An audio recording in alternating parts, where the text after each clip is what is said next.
Oh, well, hello, my dear subscribers, or to whom it may not know who I am, let me tell you. My name is Absalom Wong, but if you prefer, you can call me Abs. And I know I've been disappeared for a year, but none of me subscribers are waiting for me.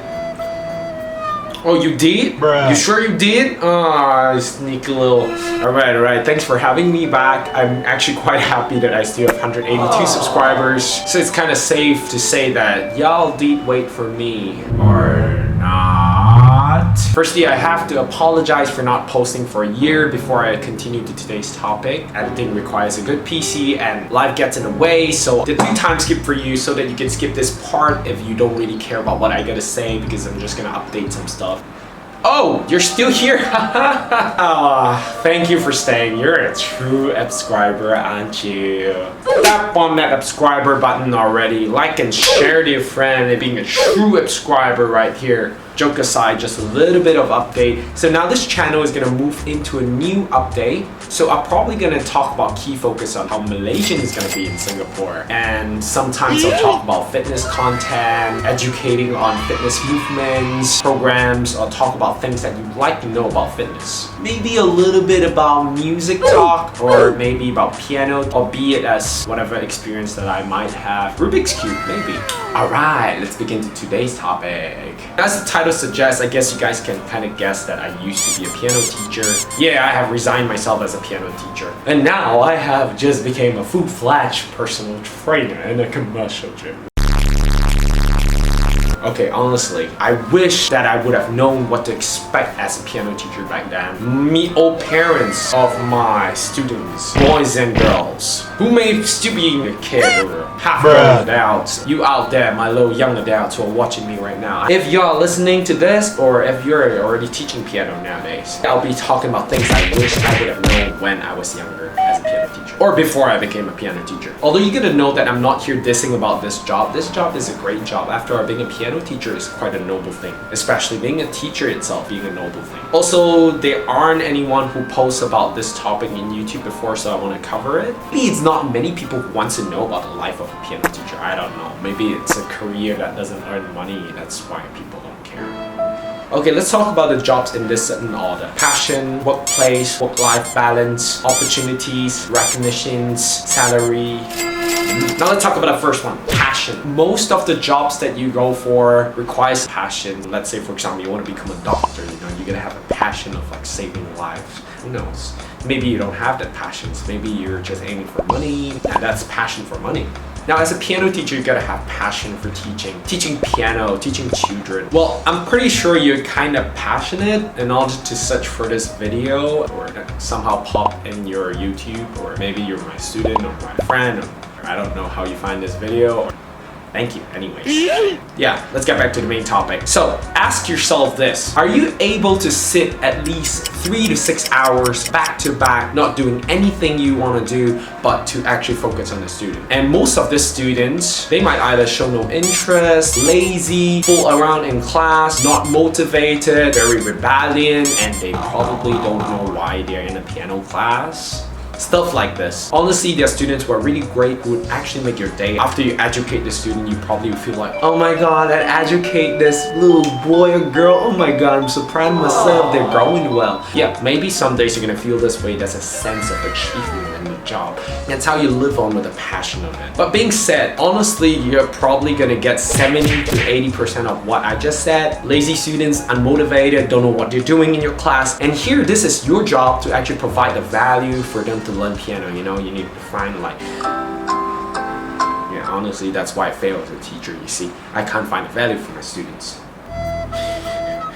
But yeah, you mainly have to solve this problem as a teacher, because you're not just a teacher, you're a leader. And any kind of teacher, you just have to find that in you. You gotta have a mindset of actually guiding the student, providing value, let them know what they're gonna do in the future with this art that you're gonna teach them. And most of all, you have to be passionate about it. Otherwise, your students gonna feel it. Anyways, you're probably gonna get less time to practice piano. Are you okay with that? Most of the time, when you have free time, you usually use it for break time or napping time, because you're probably gonna work a long hours anyways. And probably you're gonna be having a back-to-back lesson, sit down for hours, and you won't be able to use the washroom. Are you okay with that? During that free time, you probably want to do something else other than practice piano because you've been facing piano all day. Number 2, workplace. This matters a lot because it will affect your health and how you live day to day in a working basis. Now you're actually going to try to look around the area and see if this place is near the bathroom, or is it nearby any convenient restaurant around, or does this place have a good pantry? Maybe you cook so you can bring to work. Now in most cases, you're going to have back-to-back session like what I just said. You're gonna have very little time to eat, and more so or not, you don't have time for you to use the bathroom. So this 2 thing is actually a combo of bad health.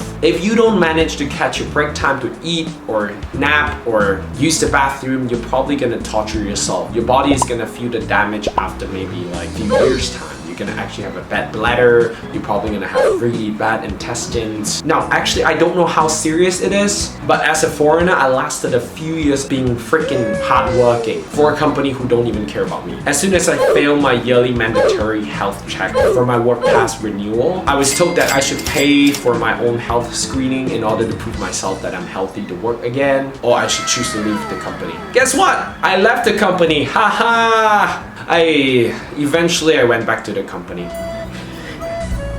Well, I left the company to try to start something up. I failed miserably.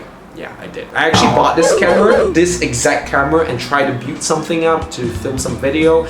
But yeah, I realized editing is a problem, a lot of things is a problem here. So yeah, take good care of your health. You're a human, not a robot. Number 3, work-life balance. Work-life balance is something that everyone should have. In this job, you really need to find out if you have any hidden agendas that you have to do, and also how much lesson you should conduct. But yeah, everyone have their own comfort zone of how much work they should do. Like outside of work, are you required to directly report to your managers, your directors, students or parents, or any sort of messages or any sort of homework you need to do, like preparing work for your students, buying books, blah blah blah? You have a lot of hidden agendas, the hidden KPIs that most likely your employers are not going to see, and you will end up wasting a lot of hard work that your employer is not going to appreciate you for. So do you need to work on both weekends? Are you okay to burn away both weekends? I mean, weekends are usually a nightmare for most piano teachers because weekends are usually the recreational day for most parents to send their kids out for piano lesson, art lesson, ballet, gymnast, whatever the day of where most times are spent for recreational. So just take a while to kind of imagine in your day-to-day life. Are you someone who value quality time? And what is quality time for you? Because as a piano teacher or any kind of recreational teachers, you're most likely going to throw your weekends away. Are you okay to spend time on weekdays as your off days? I mean, you can do things still, you know, go to the bank and do laundry in your weekdays, or you can still spend time with your friends during weekdays. But I doubt that you will have friends who actually are free during the weekdays. Some people actually don't have much friends, and they actually appreciate that. I personally don't. I actually love my friends because who knows, my friends can actually have secret collaborations with me, or maybe have future collaborations that we probably gonna hit it off quite well and then we're gonna earn big money together. Never happened yet, but yeah, I appreciate to have friends. It gets me through my day-to-day. Yeah, I love you guys. Maybe you're watching this now, but I really do appreciate that. Number 4, opportunities. Now, do you feel like this job has a growth opportunity? Or is this job gonna stay stagnant forever? 10 years, your job is gonna be piano teacher. There's no like senior piano teacher or like managing director piano, music director or whatever. So probably you're gonna try to look over at this. Most of my opportunities are wasted because I do not see that. And like no one actually warned me about that. I didn't know. I thought it's a passionate job that passion can earn, you know? But yeah, got the same pay, same title, nothing else. So well, no one clarified that to me, so I get a highlight on this. That most positions in the music industries are not meant for musicians, or maybe someone who doesn't have managing skills, leadership skills, or like HR positions. I don't know, any kind of positions that is not ours. And most of those positions have a ranking system except piano teachers. So yeah, most people they look for promotions are usually some skill sets that most likely piano teachers doesn't have. Well, or rather you can actually think of it this way. Eventually you owning a studio after you earn all the money you have from the schools, and then you be a boss of yourself. Yeah, promotions. Promoted to a boss. Congratulations. Or you can teach privately for extra income. Promotion, private teacher. Yeah, but yeah, 10 years later you're still gonna be the same private teacher. Number 5, recognition. Although you may think that most piano teachers or most teachers out there are gonna get recognized for being talent, for educating the future generations, but in the actual fact that most teachers are being put down. Ever heard of that word? Those who can excels. Those who can't teach. Now, obviously, I don't think it that way, but this word actually hurt a lot of teachers' heart. So they have to motivate themselves and say that, you know, they're actually not too bad, and then they can excel, just that they want to be a teacher, you know, educate the future generation. Teachers are being complained as not motivating enough, not good in education, not a skillful person themselves. Often being compared a lot, like you heard their heart, tiny little heart. They don't earn a lot and they get compared that way. It's pretty sad. Upon hearing all this, are you still brave enough to brave on to be a piano teacher? If your answer is yes, there you go. Well done. Now I'll be delivering the truth, how much a piano teacher actually earns. The salary! Actually, there's several parts how piano teachers are being paid in Singapore or any other parts of the world. I'm sure it's almost the same, but it could be different. This mostly applies to where I am. I live in Singapore, and this is actually how the Singapore rates are like. Every dollar and cents being set here, I'm gonna be in Singaporean dollars. So yeah, do your math. Now, most schools out there will actually hire full-time teachers or part-time teachers, and they are being paid different. Or you could be a freelance teacher yourself and set your own price and your own time and gather your own students as well. And most full-time teachers nowadays, they've been earning about $1.4 to $5,000 a month. And I've not heard of any full-time teachers who are earning more than 5K. But tell me if I'm wrong. Most piano teachers who are earning about 4 to 5K, they're basically being loaded for 7 days of workload, being overworked, and they're only earning 4 to 5K. Also nowadays, I feel like most piano teachers are underpaid. They will be almost paid in 1.4 to 1.8K for being a junior piano teacher. And this will be a very petite pay for this talented individuals in these days of inflation. Poor thing, poor piano teachers. Once you've paid your bills, you're nothing. Well, let's talk about part-time teachers. Part-time teachers usually receive like about 30 to 60% commission. Well, I'm not really sure if there are any companies who are willing to pay more than 60%. Or paid less than 30%. But yeah, 30 to 60% are actually the average pay wages for all the part-time teachers in Singapore. However, some company do have some very disgusting policy, like paying you like before GST, like maybe it's a $10 session, you know, before GST it's gonna be $8. You're gonna get 30% out of the $8. They're gonna pay you like before GST kind of commission, or they're gonna pay a certain kind of facility fees for the company.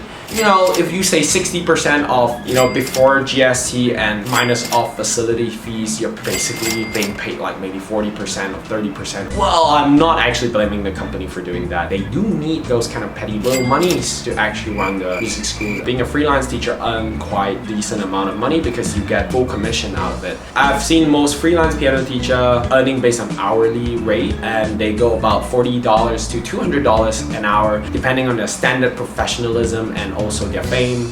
Alright, you know what, I'm gonna end the topic here. Thank you so much for watching this video. In general, I think being a piano teacher have taught me a lot of things. I've learned to educate in step-by-step manner, be patient with progressions, especially like I can't assume what people know. I've learned to be compassionate, have empathy, being more understanding to people. So thank you so much for watching this video. I hope you enjoyed this content. If you like the content, please don't forget to like, share, subscribe, and peace out.